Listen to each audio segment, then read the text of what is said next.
Bismillahirrahmanirrahim.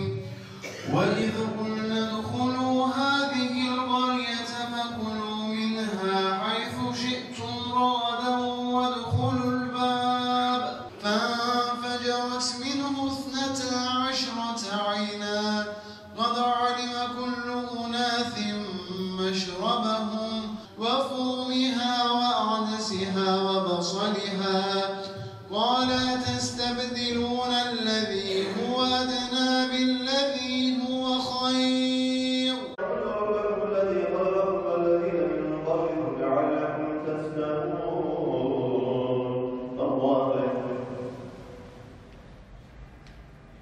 سَمِعَ اللَّهُ لِمَنْ حَمِدَهُ السَّلَامُ عَلَيْكُمْ وَرَحْمَةُ اللَّهِ السَّلَامُ عَلَيْكُمْ وَرَحْمَةُ اللَّهِ اللَّهُ أَكْبَرُ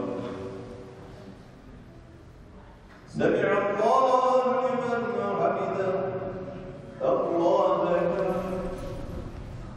İtikaf Ramazan'a ayrılmaz bir parçasıdır. Sevgili Peygamberimiz Hazreti Muhammed Mustafa sallallahu aleyhi ve sellem Efendimiz Ramazan'ın son 10 gününde hayatı boyunca, yani oruç farz kılındığından itibaren kastediyorum. Yani Medine dönemi tabi. Son 10 günü Mescid-i Nebevi'de itikafa girmiştir. Ve sünnet-i kifayedir itikaf.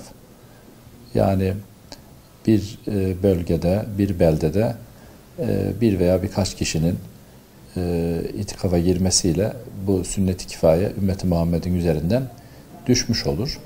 Farz-ı kifayenin benzeridir. İtikaf tabi Allah'ın evleri vel akifine ve rükâ'i sucud, yani orada huzur bulmak isteyenler, orayı ziyaret edenler, camiyle hemhal olanlar şeklinde ayet-i kerimelerde de işaret buyruluyor. Özellikle bugün günümüzde itikaf gerçekten bir huzur ortamıdır.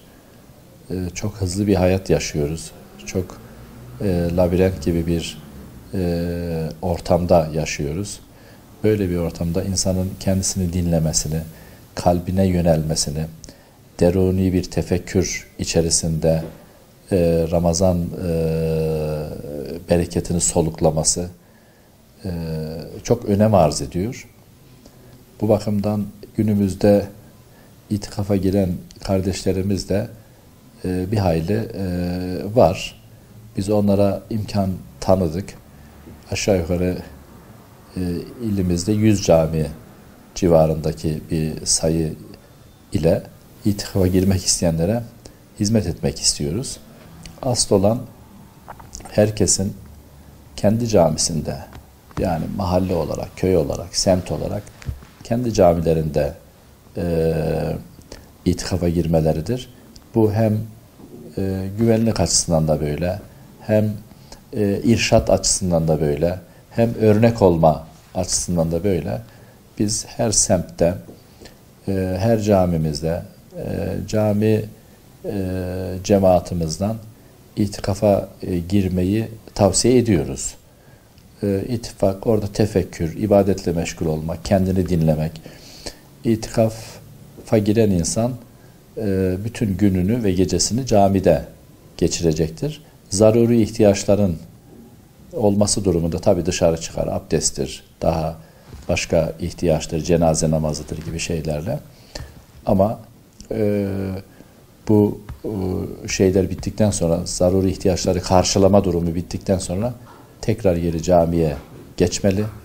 Gününü Kur'an okuyarak, ibadet yaparak, özellikle de günümüzde tefekküre çok ihtiyacımız var. İslam aleminin hali pürmelali ortadadır. Bunların sebepleri, çözümleri, çareleri, daha çok çareler üzerinde, çareyi kendinden başlatarak tefekkür üzere olmaları itikaflarını amaç ve gaye açısından da süsleyecek, anlamlandıracaktır. Ramazan ayının son 10 gününe girmiş bulunuyoruz. Cenab-ı Hak son 10 gününü de umutla, samimiyetle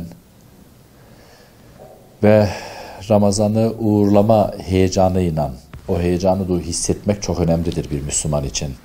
Ramazan'ın başlangıcı gibi uğurlamasının da heyecanını duymak, onu da fark etmek, onu da içinde kıpır kıpır yaşatmak çok önemlidir.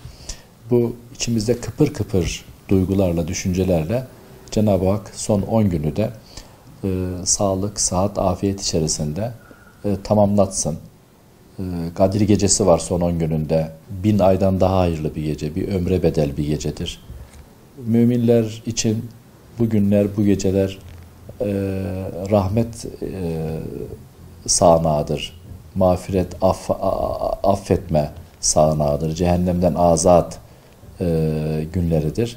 Bunları her birimizin kendi nefsimiz için söyleyerek, başkası için değil önce kendi nefsimiz için söyleyerek bunların iyi değerlendirilmesi gerekiyor.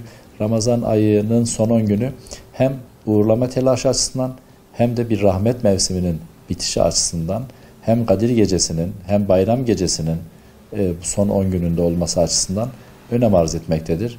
Cenab-ı Hak'tan bu gecenin, bu günlerin maneviyatını, rahmetini, bereketini doya doya hissede de yaşamayı nasip etsin.